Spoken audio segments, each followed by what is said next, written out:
5 लाख लोग हमारे पास हों ऑर्गेनाइज्ड, तो हम हिंदुस्तान और नॉर्थ ईस्ट को परमानेंटली कट कर सकते हैं। असम को काटना हमारी जिम्मेदारी है। असम और इंडिया कट के अलग हो जाए, तभी ये हमारी बात सुनेंगे।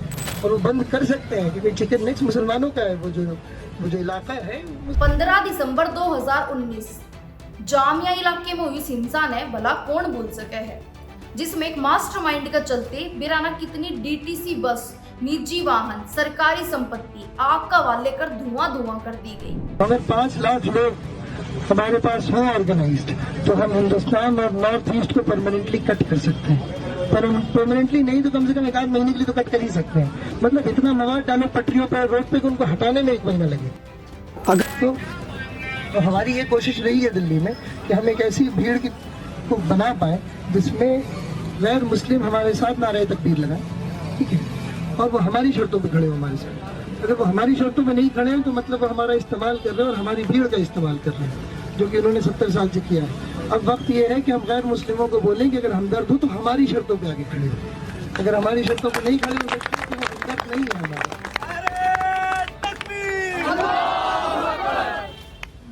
करीब 5 साल बाद उस आग की लपटा ने समेटने का काम दिल्ली के साकेत कोर्ट ने कराया है, जिसमें शर्जील इमाम हिंसा ने भड़काने का सरगना बताया गया है और साथ ही 11 अन्य लोगों के खिलाफ आरोप तय करे हैं। जामिया नगर इलाके में 2019 के सीएए विरोधी प्रदर्शनों के दौरान कथित हिंसा से संबंधित एक मामले में शर्जील इमाम, आसिफ इकबाल, तन्हा और 9 अन्य लोगों के खिलाफ आरोप पत्र तय कर दिया है और आरोप तय कर दिए हैं। चुनाव के दौरान अतिरिक्त सत्र न्यायाधीश विशाल सिंह ने कहा कि शर्जील इमाम न केवल भड़काने वाला था बल्कि हिंसा भड़काने की बड़ी साजिश का सरगना भी था। आखिर शर्जील इमाम है कौन और क्या है सारा मामला, चलो थोड़ा डिटेल में बता दूं, पर उससे पहले चैनल ने सब्सक्राइब कर दो। शर्जील इमाम एक छात्र नेता रहा है जिसने जेएनयू से भी शिक्षा ग्रहण करी है और खास तौर पर यो दिसंबर 2019 में जामिया इलाके में हुए हिंसा ने भड़काने के और उकसाने का सरगना के रूप में चर्चा में रहा है। दरअसल उस वक्त नागरिक संशोधन अधिनियम सीएए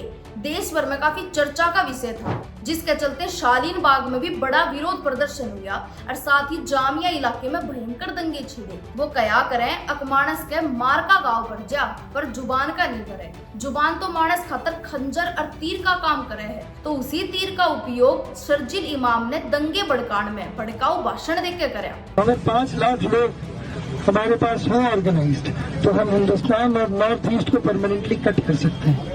पर परमानेंटली नहीं तो कम से कम 1 आध महीने के लिए तो कट कर ही सकते हैं। मतलब इतना मवाद डालो पटरियों पर, रोड पे, उनको हटाने में 1 महीना लगे। दिसंबर 2019 में हुई हिंसा के आरोपित शर्जील इमाम के केस में साकेत कोर्ट ने सुनवाई के दौरान एक बड़ी टिप्पणी करी।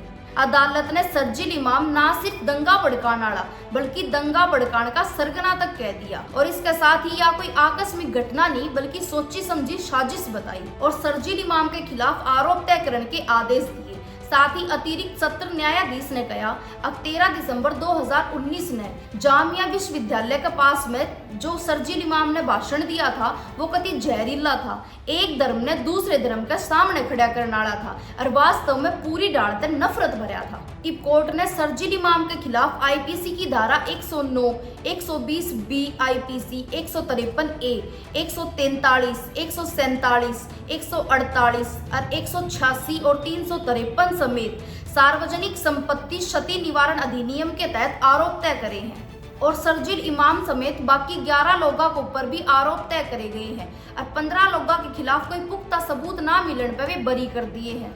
आप सब ने यह बात भी बता दूं, शर्जील इमाम ने अपना भाषण इस तरीके से तैयार कराया था कि वो किसी निर्धारित समुदाय ने टारगेट ना करते हुए भी अपनी बात कह गया और शर्जील ने केवल एक समुदाय के लोग चक्का जाम करने खातर अपने भाषण द्वारा उकसाए, जबकि उसने अपनी सफाई में कहा अकमन ने तो लोग शांतिपूर्ण ढंग से आंदोलन करने का निवेदन कराया था पर चक्का जाम करना तो किताब भी शांतिपूर्ण नहीं लगे। पर फिलहाल 5 साल बाद कोर्ट ने सारे मामले की सुनवाई कर आरोपी का आरोप तय कर दिया है और आरोपी फिलहाल कानून की शिकस्त में है। न्यू भी कानून के हाथ इतने लंबे हुए हैं भलाउन तक कौन बच के निकल सके है। बाकी शर्जील इमाम के केस पाप का क्या कहना है कमेंट करो और चैनल हरियाणा की बातें न्यू जुड़े रहो। जब तक खातर राम राम।